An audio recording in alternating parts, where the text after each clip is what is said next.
আমার মাকে পুটকি বানাই দিমু। এই হাওয়া দিয়ে দে তার পেটের ভিতরে।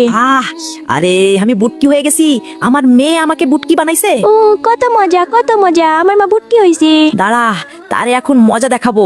এই দাঁড়া শয়তান মাইয়া, আয় তোরে এখন বুটকি বানায়া আমি আকাশে ছাইড়া দিমু।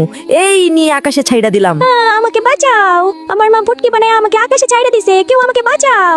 আরে আমি আকাশে আস্তে আস্তে তো চাঁদে চলে এসেছি। আরে আমার পিছনে এলিয়েন পড়েছে, এলিয়েন আমাকে ধরে ফেলতেছে, কেউ আমাকে বাঁচাও। হ্যালো, আপনাকে জানানো যাচ্ছে আপনার মেয়ে আমাদের গ্রহে চলে এসেছে।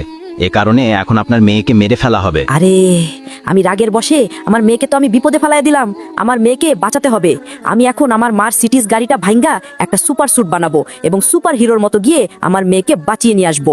দাঁড়াও, তার পরের ঘটনাটা দেখার আগে তুমি কি আল্লাহকে ভালোবাসো? যদি ভালো না বাসো তাহলে তোমার কিছু করার দরকার নাই, তুমি চলে যাও। আর যদি মন থেকে আল্লাহকে ভালোবাসো তাহলে অবশ্যই লাইক এবং সাবস্ক্রাইব করবে। আজকে দেখা যাবে কে কে আল্লাহকে ভালোবাসে। আল্লাহকে ভালোবাসলে লাইক এবং সাবস্ক্রাইব করো।